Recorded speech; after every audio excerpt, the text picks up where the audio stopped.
Nous sommes sur l'alpage de Chérente, au-dessus de Maglan, face au massif du Mont Blanc. Chaque année, David Clos vient de juin à septembre garder son troupeau de moutons. Exceptionnellement, cette année, son ami Serge vient le remplacer. Rencontre.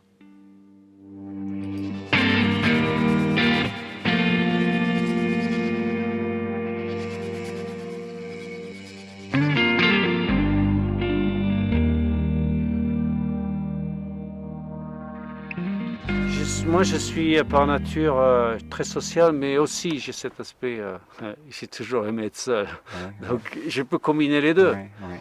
Mais il y a une chose qui est majeure. Je m'en souviens dans le passé que quand on est seul en montagne et Ouais. qu'il y a quand des gens qui viennent nous Ouais. voir, on est beaucoup plus dans une qualité relationnelle. Mhm.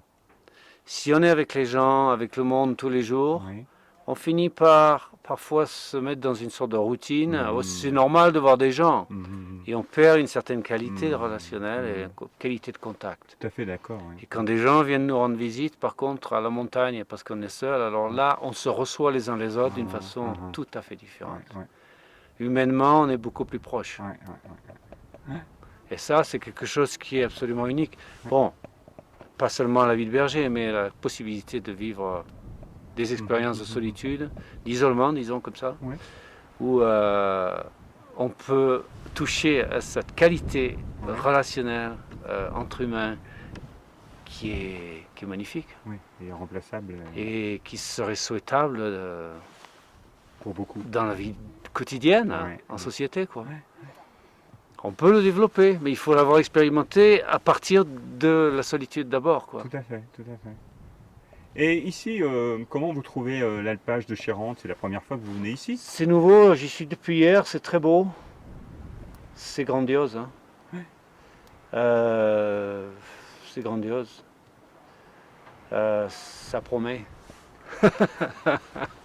Sinon, vous avez été berger dans plusieurs endroits en France ou uniquement Alpes du Sud, Provence, Ouais. Mhm. Queyras, Champsaur. Et vous aviez des troupeaux de plus importants qu'ici? Oui.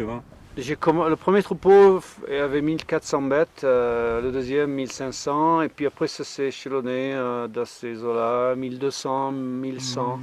Et puis il y a quelque chose qui me manquait et que j'avais envie vraiment de faire, Ouais. parce que j'ai passé une période sans être où j'ai arrêté d'être berger, Ouais. mais il y a quelque chose qui me manquait à mon actif, j'ai envie de dire, Ouais. c'est les grands troupeaux.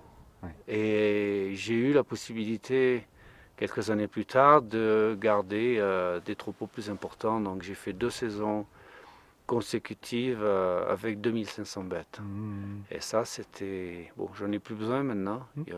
C'est peut-être un orgueil personnel que j'avais besoin de satisfaire. Mhm. C'était bien. Mhm. C'était bien. C'est voir un troupeau de 2500 bêtes se déployer sur la montagne. Qu'est-ce que vous ressentez alors? C'est pas, il y a tout. On en parlait avec mon fils de ça.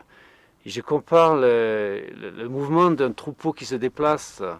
On le compare un peu au mouvement de l'eau. Mhm. Et je l'ai associé avec ce qu'on appelle, comme les Chinois appellent le chi. Ouais. L'énergie, quoi. Cette énergie qui est la brute et qui se déplace et que toi, tu as charge de canaliser. Mhm. C'est ça. Mhm. Et ça, c'est magnifique. Vous êtes sensible un peu à la philosophie chinoise, des grands philosophes chinois, Ah, bien ou sûr. au bouddhisme, ou à l'hindouisme, des choses comme ça, à la spiritualité, vous êtes sensible un peu à ça? Tout à fait. Ouais. Je suis connecté, quoi. Mhm. Et je pense que c'est la montagne qui me l'a appris, Ouais. qui me l'a apporté. Ouais. C'est la montagne qui m'a apporté cette sensibilité pour que je puisse m'ouvrir à autre chose. Ouais. Gardez, observez, Serge a reçu directement ses enseignements de maître berger. Il avait 20 ans. Comment compter un troupeau pour savoir si t'en manques? Quand tu as 1000 bêtes, comment Oui. tu fais? Oui. Eh bien, tu vas compter toutes les bêtes noires pour commencer. Tu vas compter toutes les bêtes qui ont des cloches pour continuer. Celles qui ont des cornes, celles qui ont des taches, celles qui ont des trucs particuliers.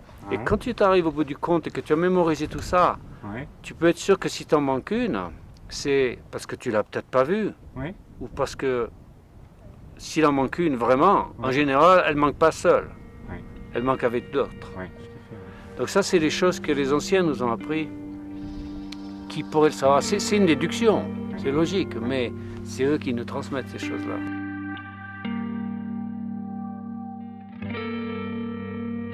L'homme reste maître de l'animal. Ça, c'est une bonne question. C'est une question, hein? Ouais. Ou une affirmation. Non. Gardons-le comme question. Ouais, c'est mieux. Il y a des gens qui disent que dans l'Ouest américain, on peut faire ce qu'on veut, c'est le cheval qui décide. Qui est le maître. Non, Ouais. c'est lui qui dit ça. Non, c'est pas. C'est Johnny Jumper qui dit ça. Il faut. Ouais, bref. Parce que on dit que si un cheval a décidé de te casser une jambe, et si c'est la jambe gauche, il va te casser la jambe gauche, Ah, d'une ouais. façon ou d'une autre. Ah, ouais. Et voilà, alors, même si le cheval est la plus noble conquête de l'homme, on Ouais. peut quand même le contester, ça. C'est la fois qu'on a Donc pour les moutons, Vous allez au kangourou. nous, les bergers, on est satisfaits quand on a le sentiment qu'on les contrôle.